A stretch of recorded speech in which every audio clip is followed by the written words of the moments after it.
Si este rey de los judíos existe, hay que eliminarlo antes de que crezca. Obedece y tráemelo muerto.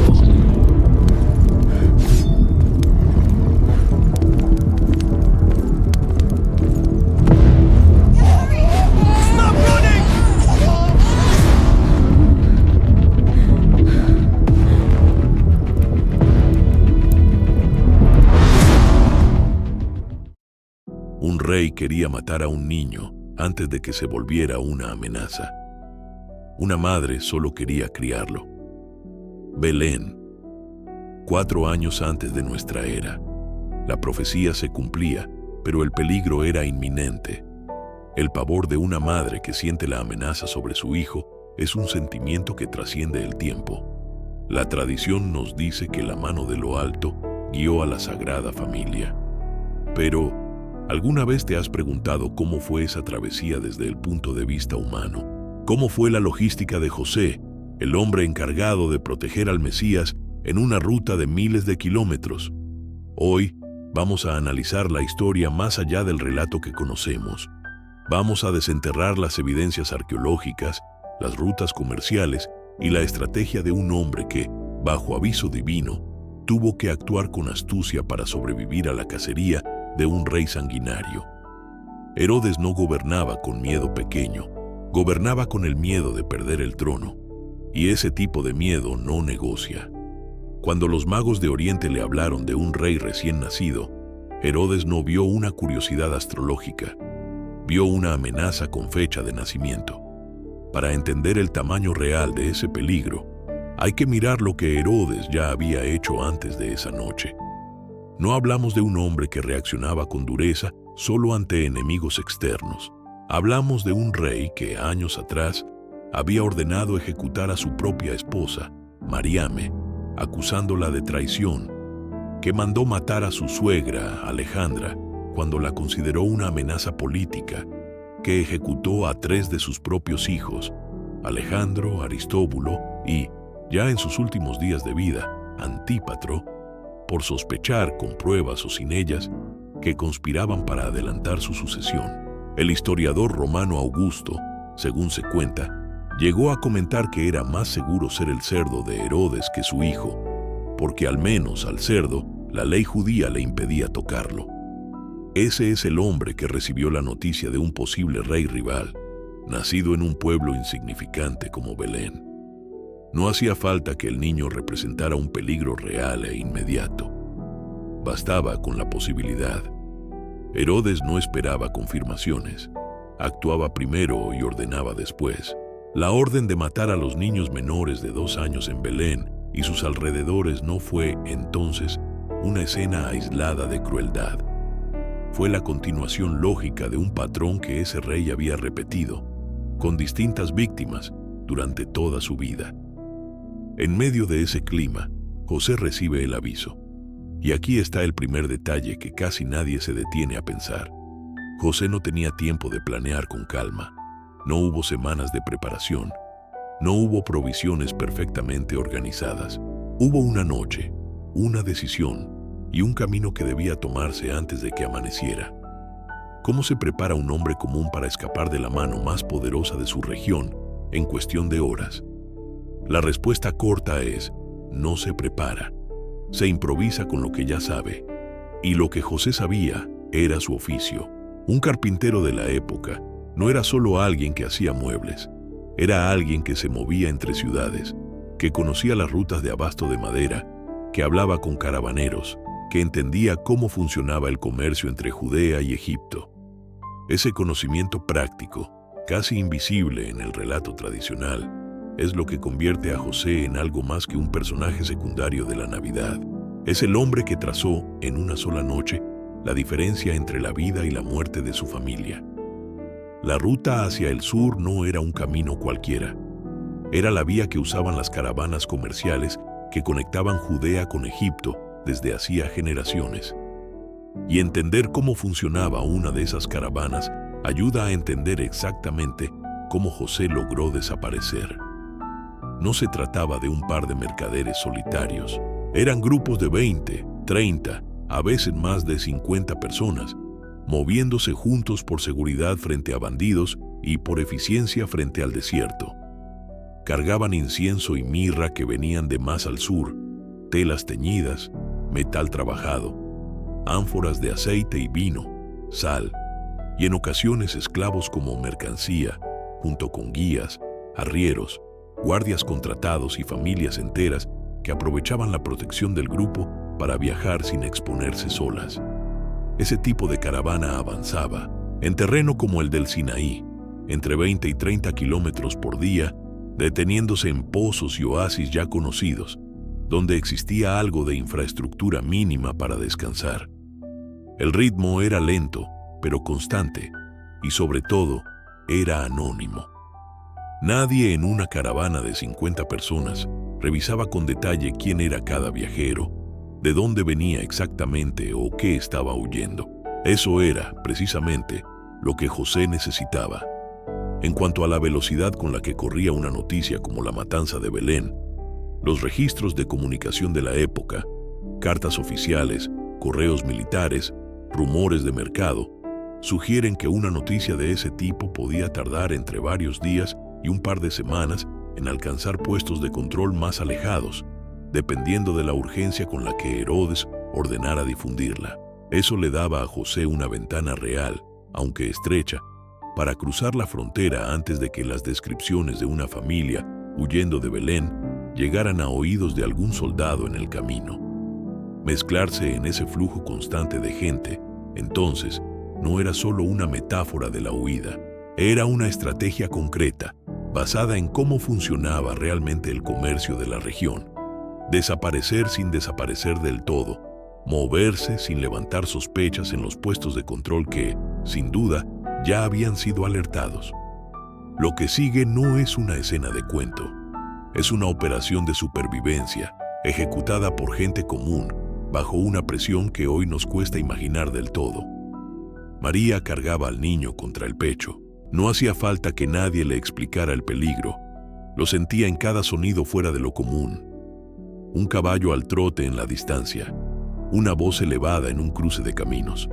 Cualquier ruido podía ser la guardia real, y cualquier guardia podía significar el final. Nos gusta pensar en la Sagrada Familia como una imagen serena, casi congelada en un cuadro, pero la reconstrucción histórica nos obliga a otra cosa. Gente cansada, con los pies llenos de ampollas, con hambre, con el cuerpo tenso todo el tiempo. El miedo de María no era simbólico, era el miedo físico, real, de una madre que sabe que un llanto de su hijo en el momento equivocado podría delatarlos. Y aquí aparece la otra mitad de esta historia, José. La narrativa tradicional lo deja casi mudo, como una figura de fondo. Pero si lo pensamos con cuidado, José tuvo que sostener algo que pocas veces se nombra: la responsabilidad total de la logística, mientras la mujer que amaba veía desmoronarse la vida que conocía. No hubo heroísmo de espada ni de discurso. Hubo algo más difícil de sostener: la calma fingida. José tuvo que parecer tranquilo frente a los guardias, tranquilo frente a los caravaneros, tranquilo frente a María, aunque por dentro cada kilómetro representara una nueva posibilidad de ser descubiertos. Los estudios sobre rutas de comercio del Sinaí en esa época describen jornadas de entre 25 y 30 kilómetros diarios en terreno desértico, con temperaturas que en el día podían ser insoportables y en la noche heladas. No había hospedajes seguros para gente como ellos. Dormían donde el camino lo permitía, cerca de otros viajeros, buscando la protección que da simplemente no estar solos. La historia recuerda a María por su fe, pero pocas veces se recuerda su resistencia física, su capacidad de mantener a un bebé alimentado, tranquilo y oculto durante semanas de viaje ininterrumpido. Y pocas veces se recuerda a José por lo que realmente fue en ese momento. No un personaje pasivo obedeciendo un sueño, sino el único responsable de que ese sueño se convirtiera en un plan ejecutable. La pregunta parece simple, pero merece detenerse en ella. ¿Por qué Egipto? Judea, en ese momento, era un reino cliente de Roma, gobernado con mano de hierro por Herodes. Pero reino cliente no significaba autoridad absoluta. Era, en la práctica, un acuerdo de gobierno vigilado. Roma le permitía a Herodes administrar su territorio y cobrar impuestos, a cambio de lealtad política y de no meterse en asuntos que Roma consideraba propios. Egipto era, precisamente, uno de esos asuntos.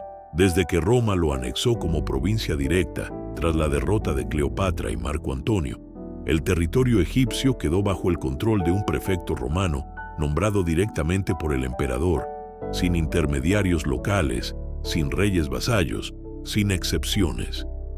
Esa diferencia administrativa tenía consecuencias muy concretas. Si Herodes quería que sus hombres actuaran dentro de territorio egipcio, digamos, para localizar a una familia fugitiva, necesitaba algo que no podía conseguir de la noche a la mañana. Una autorización formal, tramitada a través de canales diplomáticos romanos, revisada por funcionarios que respondían a Roma y no a él. Los registros que conocemos sobre la burocracia provincial romana de esa época muestran que este tipo de solicitudes, cuando cruzaban fronteras entre un reino cliente y una provincia imperial, podían tardar semanas o meses en resolverse, si es que llegaban a resolverse. Ningún prefecto romano en Egipto iba a movilizar recursos para perseguir con urgencia a una familia de artesanos judíos por petición de un rey vasallo cuya propia legitimidad dependía, en última instancia, de la buena voluntad de Roma. En otras palabras, cruzar esa frontera no solo alejaba geográficamente a la familia, los sacaba de una jurisdicción y los metía en otra, donde Herodes simplemente no tenía autoridad de ejecución inmediata. ¿Cómo sabía esto un carpintero de Nazaret? La respuesta probablemente está en su oficio. Los artesanos de la época no vivían aislados, se movían entre ciudades para conseguir materiales, participaban en redes de comercio que cruzaban fronteras políticas constantemente. José conocía de primera mano las rutas que usaban las caravanas de madera, telas e incienso entre Judea y el delta egipcio. Ese conocimiento práctico del terreno, no una revelación mística exclusivamente, fue lo que convirtió a Egipto en la opción lógica.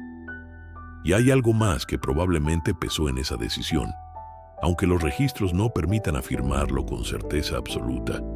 Egipto no era para un judío de esa época un destino desconocido en caso de crisis.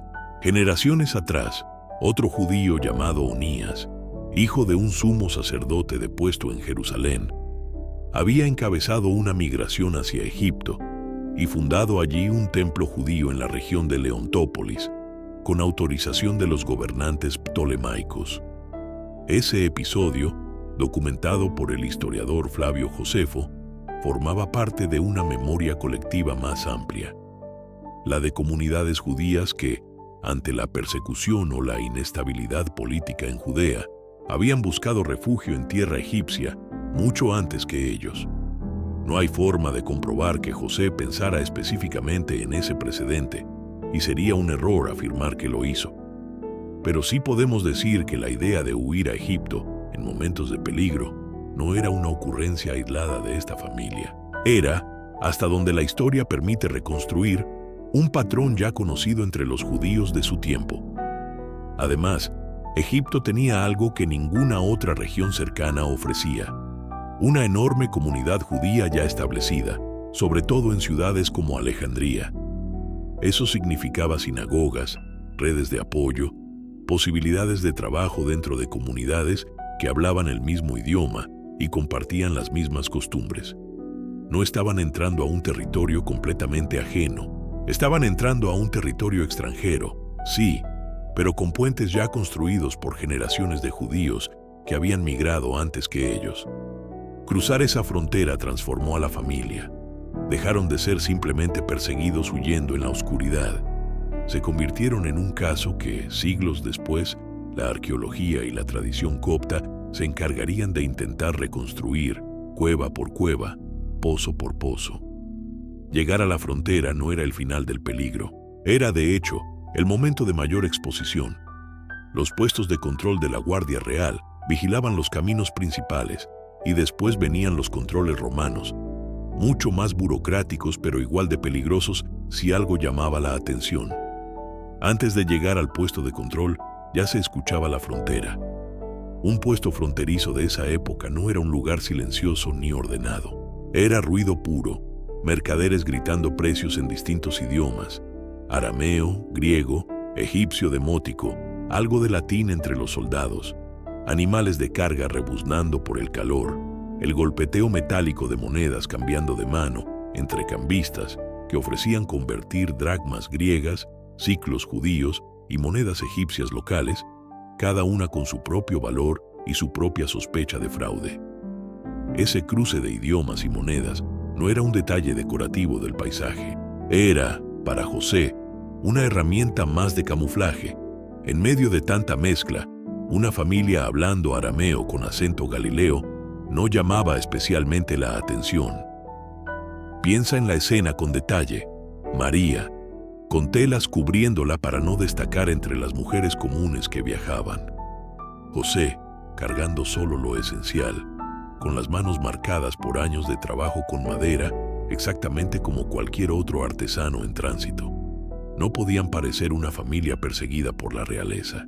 Tenían que parecer, en todo sentido, gente común buscando trabajo en las grandes ciudades egipcias. Los soldados romanos que revisaban las caravanas en puestos como este seguían un procedimiento bastante conocido por los historiadores de la época. Preguntaban el origen y el destino del viaje, revisaban la mercancía buscando contrabando o artículos sujetos a impuestos de tránsito, y en ocasiones exigían el pago de un peaje llamado portorium, calculado según el tipo y el volumen de lo que se transportaba. La revisión de personas, en cambio, era mucho menos rigurosa que la de mercancías, salvo que existiera una alerta específica circulando. Los soldados estaban entrenados para detectar contrabando, no para memorizar rostros de familias fugitivas de reinos vecinos, a menos que tuvieran una descripción reciente y precisa en mano. La arqueología y los registros de comercio de la época nos permiten reconstruir el entorno que ellos atravesaron. El polvo constante, el calor que en el Sinaí puede volverse insoportable durante el día, las filas largas de caravanas cargadas de incienso, telas, herramientas y alimentos. Ese flujo constante de gente era, paradójicamente, la mejor protección posible. Cuantas más personas cruzaban al mismo tiempo, más difícil era para cualquier guardia distinguir a una familia en particular. José probablemente esperó el momento en que el tránsito fuera más denso. No era cuestión de correr hacia la frontera en cuanto amaneciera.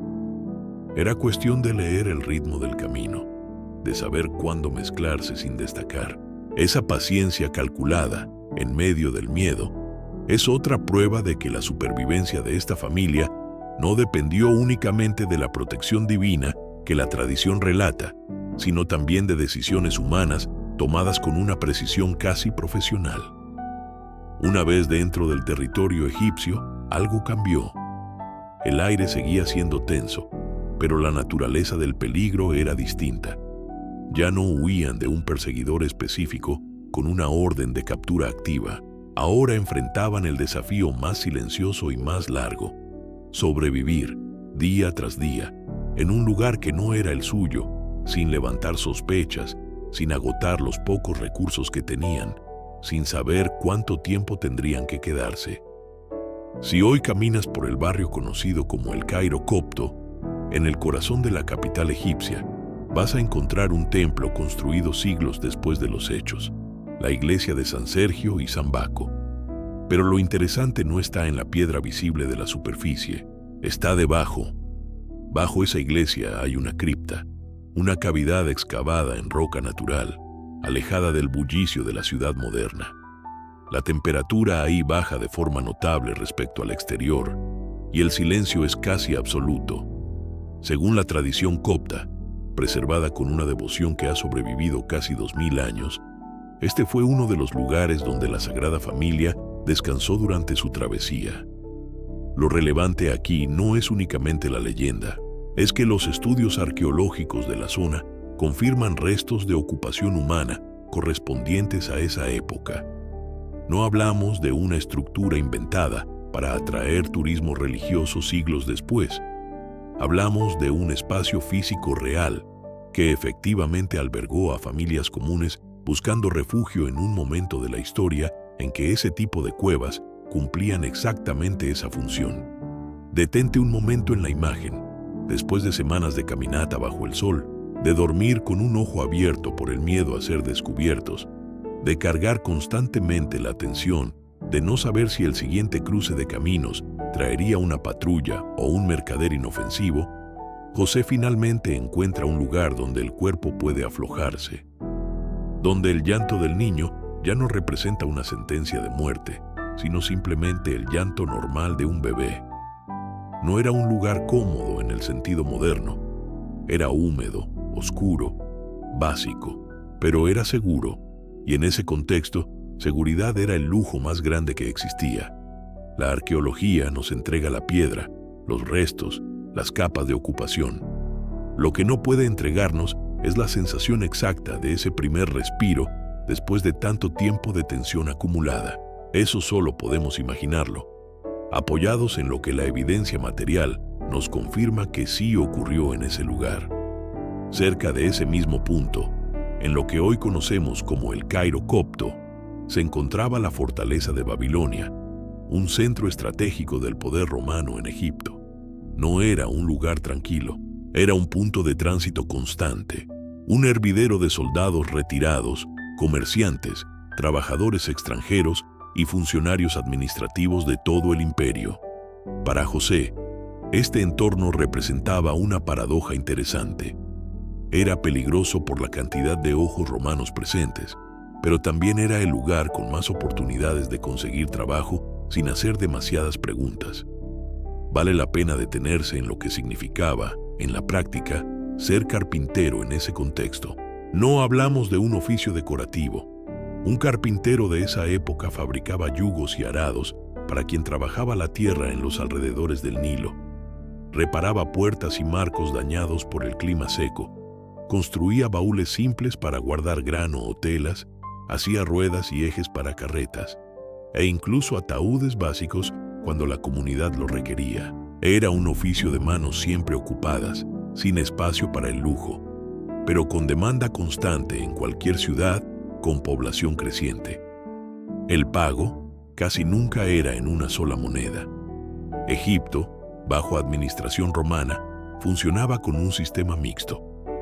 Dracmas griegas seguían circulando junto a la nueva moneda romana, y en los barrios más populares, el trueque directo seguía siendo tan común como el dinero. Un carpintero podía cobrar una reparación con grano, con aceite, con una parte del pago en monedas y otra en alimentos frescos. Los hallazgos arqueológicos en la región, talleres con restos de herramientas de bronce y hierro, fragmentos de balanzas usadas para pesar metal, monedas de distintas secas encontradas en un mismo estrato, confirman precisamente ese tipo de economía mezclada, donde varias monedas y varias formas de pago convivían en el mismo mercado, el mismo día. La convivencia diaria tampoco era simple. Los soldados retirados que se instalaban cerca de la fortaleza venían de rincones muy distintos del imperio, Siria, Asia Menor, la propia Italia, y traían consigo costumbres, dioses y acentos que chocaban entre sí en las mismas calles. José, como extranjero judío, no era una rareza aislada en ese paisaje. Era uno más entre decenas de forasteros intentando ganarse un lugar, lo cual, curiosamente, jugaba a su favor. Nadie tenía tiempo ni interés en investigar de dónde venía exactamente cada trabajador nuevo. Cada mañana, al salir a buscar trabajo, José dejaba atrás a María y al niño en la penumbra de alguna vivienda temporal, sin garantía de que al volver todo seguiría igual. Los registros arqueológicos de la zona muestran una población densa de gente pobre, trabajadores migrantes y soldados retirados. Exactamente el tipo de entorno donde una familia extranjera podía mezclarse sin destacar demasiado, siempre que mantuviera un perfil bajo. Fue en este ambiente, duro, ruidoso, lleno de extraños, donde Jesús, siendo apenas un niño pequeño, dio sus primeros pasos fuera del vientre materno, no en un palacio, no en un templo, sino entre el polvo de una fortaleza romana llena de gente que, como su propia familia, buscaba sobrevivir un día más en tierra extranjera. ¿Cuántas familias como esta, anónimas para siempre, cruzaron esa misma fortaleza sin dejar ni un nombre en la historia? Pero la historia no termina con el regreso a Galilea. Si quieres descubrir qué pasó durante esos 18 años de su vida, que la Biblia simplemente omitió, haz clic en el video que te he dejado en el link fijado. Pero por ahora quédate aquí conmigo. Todavía tenemos mucho por descubrir aquí. Más allá del Cairo, la tradición copta, preservada durante siglos con un nivel de detalle sorprendente, identifica hasta 25 puntos distintos a lo largo del delta del Nilo, donde la Sagrada Familia habría buscado refugio en distintos momentos de su exilio.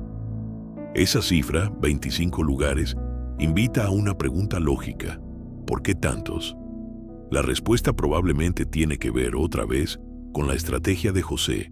El delta del Nilo es un terreno complejo. Canales, pantanos, huertos fértiles, pequeñas villas dispersas entre la vegetación. Es, literalmente, un laberinto geográfico donde moverse constantemente resulta más seguro que quedarse fijo en un solo lugar. Vale la pena detenerse en algunos de esos puntos, porque la tradición copta no habla de ellos en abstracto.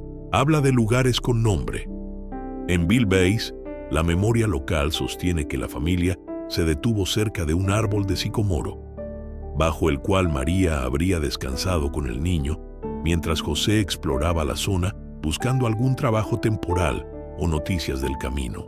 Ese árbol, según la tradición, fue venerado durante generaciones por comunidades cristianas de la región, hasta convertirse en un punto de peregrinación menor dentro del itinerario copto. Más adelante, en Saca, la tradición sostiene algo distinto y más íntimo, que existe una piedra con la marca de una pequeña huella, atribuida al pie del niño Jesús durante su paso por el lugar.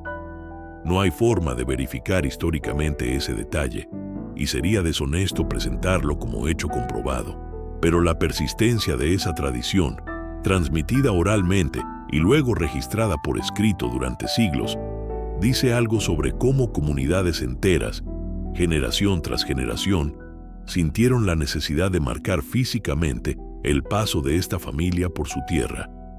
En Mos Torod, la tradición copta ubica otra parada, asociada a un antiguo lugar de baño o purificación cerca del río, donde habrían descansado antes de continuar el trayecto. Con el tiempo, ese sitio se convirtió en un lugar de culto cristiano copto que persiste, en alguna forma, hasta el presente. Si José percibía que algún rumor sobre espías de Herodes se acercaba, o simplemente si la desconfianza de los vecinos locales comenzaba a crecer, la respuesta era moverse otra vez, recoger las pocas pertenencias, cruzar canales, caminar bajo el calor húmedo del delta, cuidando siempre que el niño estuviera protegido y que María no colapsara de agotamiento. Los restos arqueológicos encontrados en varios de estos sitios tradicionales, pozos de agua antiguos, cimientos de estructuras simples, no prueban de manera definitiva cada parada específica, pero sí confirman que la zona estaba habitada y que ese tipo de refugios temporales existían y eran usados por familias en tránsito, exactamente como habría sido el caso de José y los suyos. Esta no fue una estancia de paz prolongada en un solo punto. Fue un patrón constante de movimiento, de adaptación, de evaluación de riesgo. Un juego silencioso donde José, una y otra vez, tuvo que decidir cuándo era momento de quedarse un poco más y cuándo era momento de desaparecer de nuevo. La palabra que mejor describe esos 3 años en el delta no es refugio, es vigilancia constante. Existe un punto en el mapa que ningún historiador serio puede pasar por alto al hablar de este periodo: Alejandría. En aquel momento, era una de las ciudades más importantes del mundo mediterráneo, un centro cultural comparable solo con Roma y, lo más relevante para esta historia, el hogar de la comunidad judía más grande fuera de Palestina. Filón de Alejandría, filósofo judío que nació apenas unos años después de estos hechos y que llegó a conocer la ciudad como pocos, describió en sus escritos que los judíos ocupaban 2 de los 5 distritos de la ciudad casi por completo, y que se los podía encontrar dispersos, en menor número, por los otros 3. Hablamos de una población judía estimada en varios cientos de miles de personas solo en Alejandría, con sinagogas propias, tribunales internos para resolver disputas comunitarias y una organización social lo bastante sólida como para funcionar casi como una ciudad dentro de la ciudad. Ese dato, por sí solo, cambia la escala de lo que significaba esconderse en Egipto. Y la ciudad que rodeaba a esa comunidad no era un decorado menor.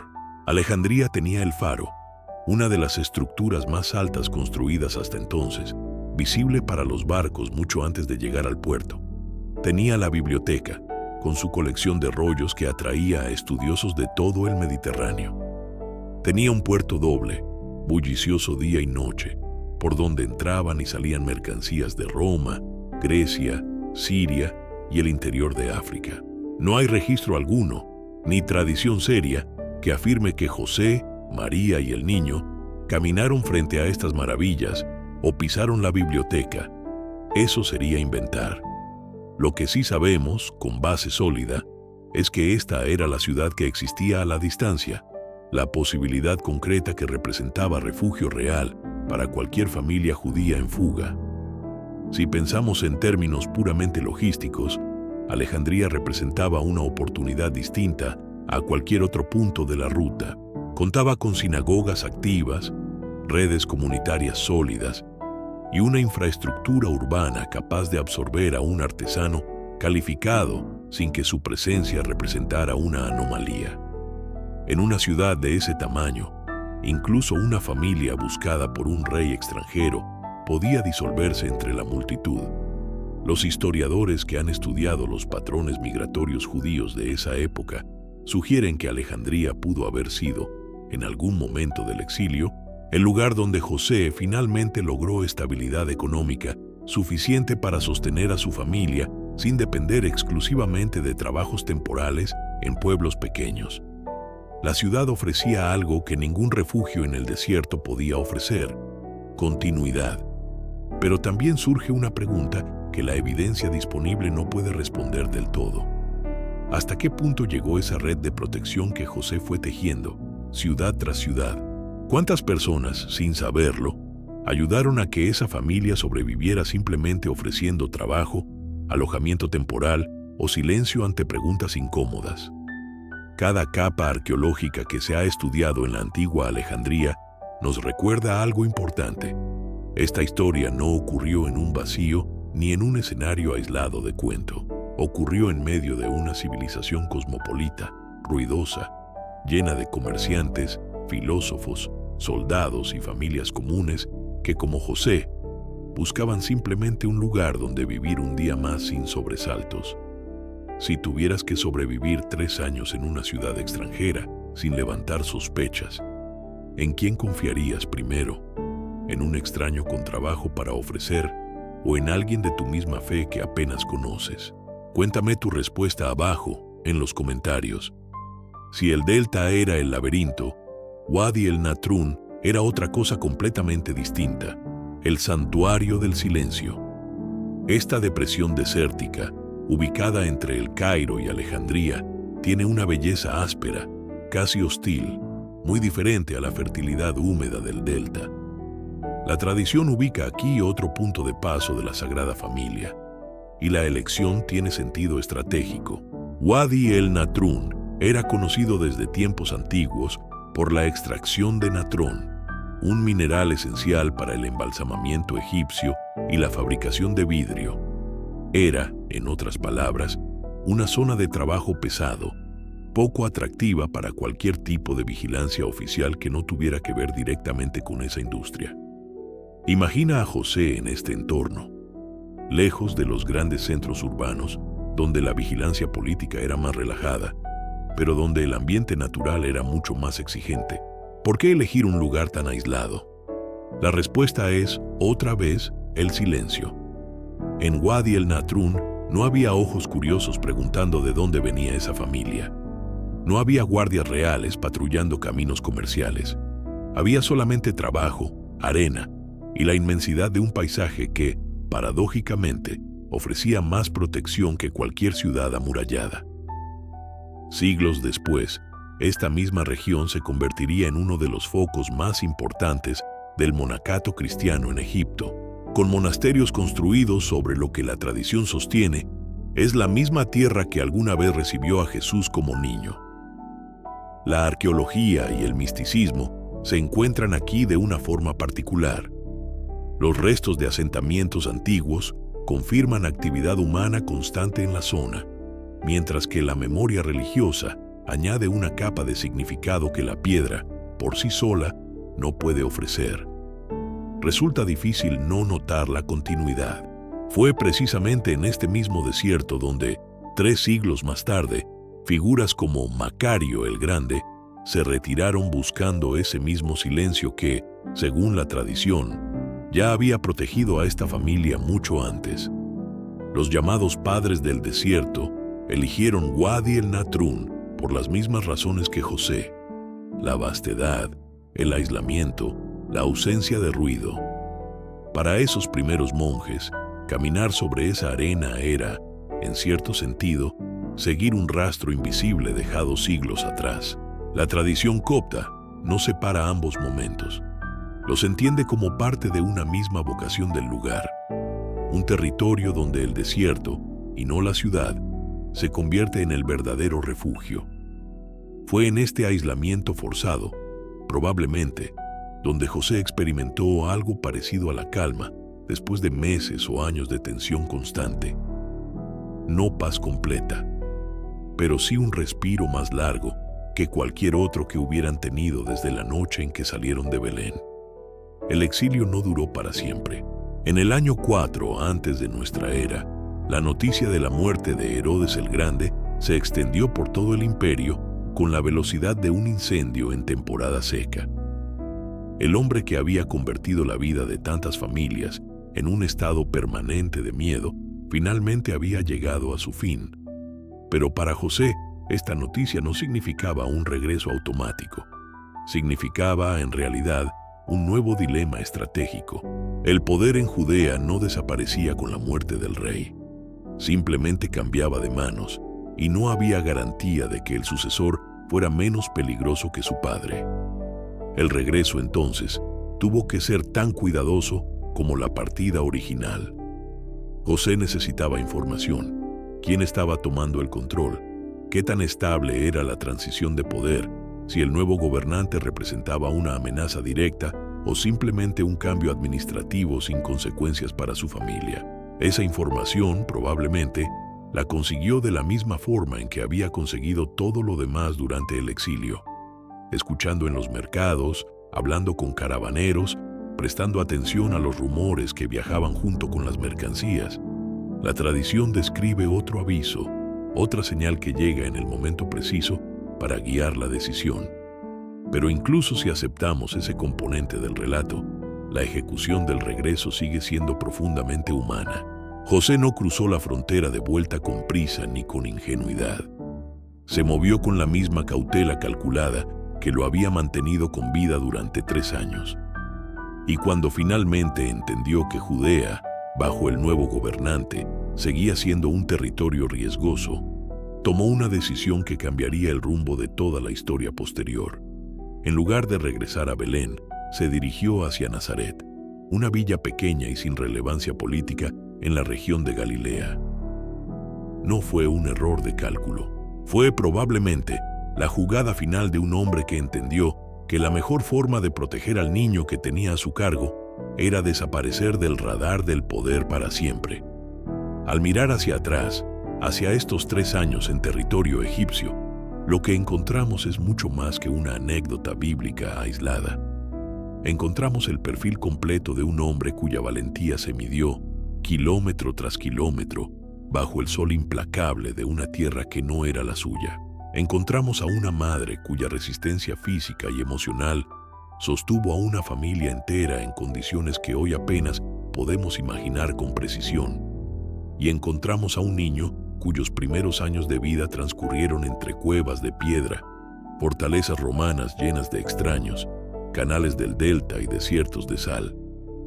No hubo cuna dorada, no hubo estabilidad garantizada, hubo movimiento constante, adaptación permanente y la sombra siempre presente de un peligro que, aunque el tirano principal ya había muerto, nunca terminó de disolverse completamente durante la infancia. La arqueología nos entrega fragmentos, restos de cerámica, entradas de cuevas habitadas, cimientos de estructuras sencillas repartidas entre el Cairo copto, el Delta y Wadi el Natrun. Pero la historia completa, la que realmente importa, vive en la persistencia humana que esos fragmentos apenas logran insinuar. Este exilio silencioso y casi siempre resumido en un par de líneas en los relatos tradicionales, moldeó algo fundamental. Jesús no creció en el confort de un entorno estable desde el principio. Creció conociendo, desde su primera infancia, lo que significa ser forastero, lo que significa depender de la generosidad de extraños, lo que significa que tu propia supervivencia esté en manos de decisiones que tú no controlas todavía. Hoy, cuando alguien camina por las ruinas del Cairo copto o por los restos de asentamientos antiguos en el delta egipcio, no está simplemente visitando piedras viejas. Está siguiendo, literalmente, las huellas de una familia que enfrentó lo peor que un poder humano podía enviarles y que sobrevivió no por magia, sino por decisiones cuidadosas, trabajo constante y una resistencia que la historia rara vez se detiene a reconocer del todo.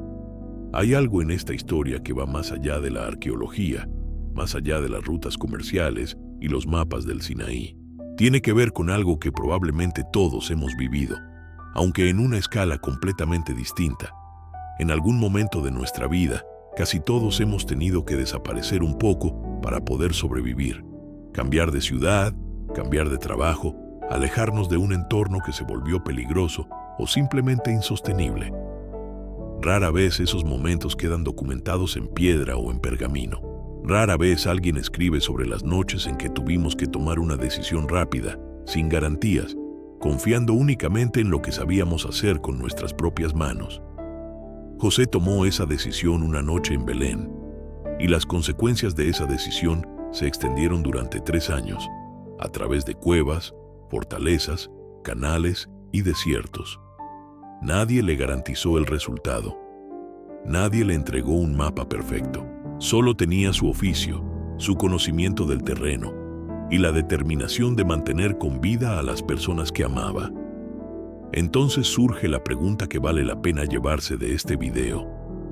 ¿Cuántas veces la vida te ha obligado a desaparecer, a moverte, a reinventarte en silencio, sin que nadie más lo supiera?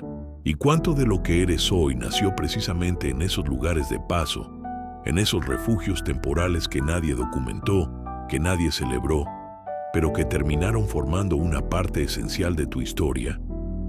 No hay una respuesta única para esa pregunta, y quizás no la necesitas. Quizás lo único que importa es reconocer que esos momentos de tránsito, de fuga silenciosa, de supervivencia diaria, casi nunca se sienten importantes mientras ocurren. Solo después, con el tiempo, revelan su verdadero peso. Años después de este exilio, ya adulto, ese mismo niño que había crecido sin lugar fijo, entre cuevas y fronteras, pronunciaría una frase que resume mejor que cualquier reconstrucción arqueológica lo que significó crecer así. Las zorras tienen guaridas y las aves del cielo nidos, pero el Hijo del Hombre no tiene dónde reclinar la cabeza. Y si crees que esa fuga estuvo envuelta en secretos, espera a ver lo que ocurrió después. El regreso a Nazaret fue solo el comienzo de un misterio aún mayor. ¿Te has preguntado alguna vez qué sucedió durante los 18 años que los textos sagrados decidieron dejar en blanco en la vida de Jesús? Este video está disponible en el enlace fijado. Te espero allí.